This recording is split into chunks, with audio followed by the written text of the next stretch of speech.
कितने भाग्यशाली हैं, ऐसे गुरु जी माता जी मिले जहाँ पर दिव्य तीर्थ में देखते हैं अखंडाग्नि, अखंड दीपक और अखंड जाप, और ऐसे दिव्य तीर्थ में बैठ करके तो जप करते हैं, या भी 8-8 घंटा 6-6 घंटा आप सभी भाई बहन यहाँ जैसे दिव्य तीर्थ में बैठे हैं। ये अभ्यास नहीं, पर आपके भाव है, आपकी श्रद्धा है, आपका विश्वास है। परम पूज्य गुरुदेव वंदनीय माता जी अपनी जप, अपनी तप, अपनी साधना से दिव्य तीर्थ को आलोकित किया है, और उन्हीं की शक्ति, उन्हीं की प्रेरणा है कार्य कर रहे हैं।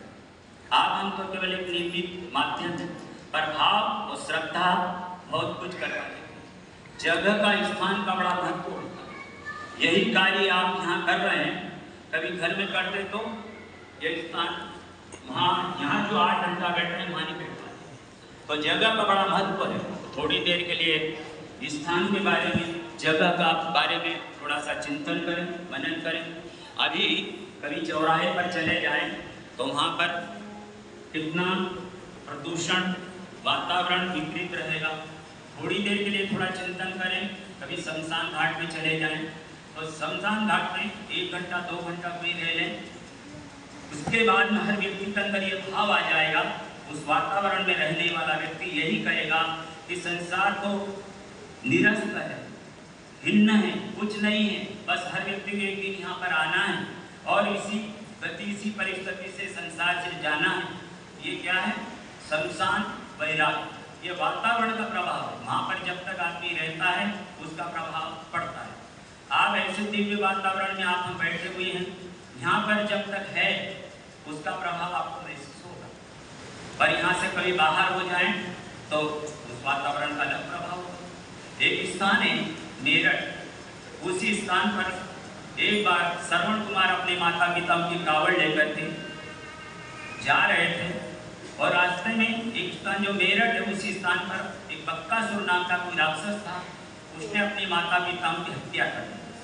और उसी स्थान से जब श्रवण कुमार अपनी माता पिताओं की कावड़ लेकर के गुजरे, तो जैसे सुसंस्कारी भूमि से परिवर्तित होकर के कुसंस्कारी भूमि पर प्रवेश किया, उनके अंदर में कुविचार, दुर्भावनाएं, दुश्चिंतन जागृत हुआ। और वही श्रवण कुमार माता पिताओं से कहने लगे कि माताजी, पिताजी, आप परिजनों को आंखों से दिखाई नहीं पड़ता है, पर पैरों से चल तो सकते हैं, इसलिए आप कृपा करके पैदल चले, हम लाठी थाम लेंगे। उनके पिताजी ने कहा, बेटे हमको थोड़ी दूर आगे ले चलो, उसके बाद में हम स्वतः ही पैदल चलेंगे। वहाँ से 2-4 किलोमीटर जैसे ही आगे बढ़े, स्थान का, जगह का, संस्कारों का प्रभाव हटा, और जैसे कुसंस्कारी भूमि से परिवर्तित होकर के सुसंस्कारी भूमि पर प्रवेश किया, उनके अंदर भी सद्विचार, सद्भावनाएं, अच्छे संस्कार, अच्छे विचार जागृत हुए। और वही श्रवण कुमार अपने माता पिताओं के चरणों में गिर करके फूट फूट करके रोने लगे और कहने लगे, माताजी, पिताजी, मेरे से बहुत बड़ी भूल हो गई, अपराध हो गया, गलती हो गई। उनके पिताजी ने कहा कि बेटे, इसके में आपका दोष नहीं है, ये वातावरण का प्रभाव है, ये जगह का प्रभाव है, ये संस्कारों का प्रभाव है। अभी आप थोड़ी देर के लिए चिंतन मनन कर कोई मंदिर में जाएं, तीर्थ में जाएं, इसका प्रभाव जरूर पड़ता है। तो यहाँ पर क्या है, संत महापुरुष कहते थे एक घाट पर शेर और बकरी पानी पीते हैं, ये 16 आना सत्य है। यहाँ पर हम जब भी जो भाई बहन यहाँ आए हैं, अभी पहली बार भी आए हैं, या परम पूज्य गुरुदेव वंदनीय माता जी शरीर से, स्कूल रूप से थे, जब भी आए होंगे ये बात मानते हैं। पर इसके पहले आप और भी जगह रहे तो यहाँ जिस दिव्य तीर्थ में आप हम बैठ रहे पता नहीं चलता है कि सुबह कब होती है, शाम कब होती है। क्यों? कि अपनी भाव, अपनी श्रद्धा को सजग हुए परम पूज्य गुरुदेव वंदनीय माता जी के चरणों में जब तक ध्यान, साधना, उपासना करते हैं, और 24 घंटे की पूरी दिनचर्या आपकी बनी हुई है, इसलिए पता नहीं चलता है। इसलिए ऋषियों ने कहा, एक घाट पर शेर और बकरी पानी पीते थे, ये 16 आना सत्य है। क्यों? कि जगह का, स्थान का बड़ा प्रभाव है। आप हम यहाँ हजारों लाखों लोग परिजन आते हैं पूरे विश्व से, कोई किसी को जाति पाति पूछता है, आप वर्मा जी, आप शर्मा जी, कर्मा जी। कोई आपको ये पूछता है, साहब आप कौन सी नौकरी क्या करते हैं, या खेती बाड़ी कितने मकान जायदाद, ये कोई नहीं पूछता। कहने का तात्पर्य है, परम पूज्य गुरुदेव वंदनीय माता जी ने इतनी जप, इतनी तप, इतनी साधना से दिव्य तीर्थों को आलोकित किया, जहाँ परम वंदनीय माता जी का जब भोजनालय अखंड चलता है। एक लाइन से सभी भाई बहन भोजन प्रसाद देते हैं, कोई किसी को पूछता नहीं।